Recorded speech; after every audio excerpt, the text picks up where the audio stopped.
यानंतर आपलं मनोगत व्यक्त करण्याकरता आपल्या टाळ्यांच्या गजरामध्ये मी इब्राहिमजी खान भारत जोडो आंदोलनाचे यांना या ठिकाणी निमंत्रित करतो आणि विनंती करतो की आपण आपलं मनोगत व्यक्त करावं। सर्वांना जिंदाबाद। आज खरं म्हणजे एवढे दिग्गज कार्यकर्ते समोर बसला असताना पण मला एक प्रश्न पडला की मी यांच्यासमोर मी काय बोलणार।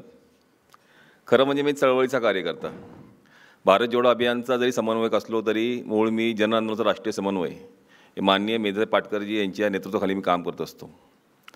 आणि प्रामुख्याने आमचं काम हे पॉलिसीजवर असतं, कारण पॉलिसीची नंतर कायदे बनतात आणि त्यातून लोककल्याणकारी कायदे आणून त्याच्यावर लक्ष ठेवून ते लोकांपर्यंत पोहोचतात का नाही त्यासाठी आम्ही काम करत असतो। आता चळवळीत काम करत असताना चळवळीचं महत्त्व हे अनन्यसाधारण आहे।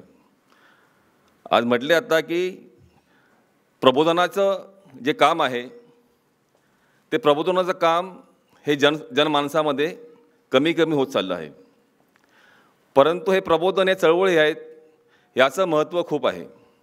जर आपण बघितलं की समुद्रामध्ये जे अंतर्गत ढवळाढवळ आपण म्हणतो जर ती झाली नाही तर समुद्र मृत पावतो, त्यातून नवीन सृजन निर्माण होऊ शकत नाही।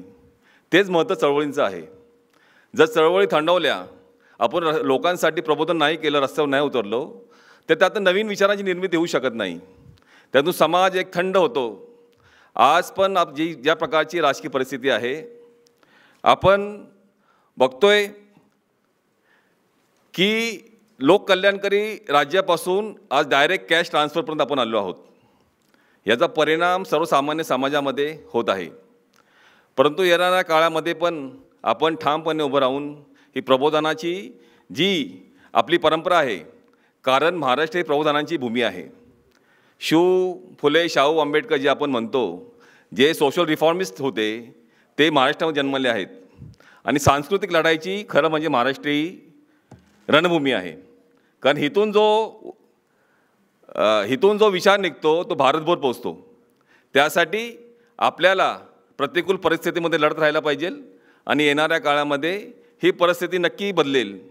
परिस्थिती बदलेल ना बदलेल, परंतु सरकार कुठले आलं तरी आपण एक कार्यकर्ता म्हणून आपलं जे एक दृष्टिकोन देण्याचा प्रयत्न करू समाजाला, ते खूप महत्त्वाचं काम आहे आणि ते काम आपण निरंतर करत राहू एवढी ग्वाही देतो। सर्वांना जिंदाबाद। धन्यवाद।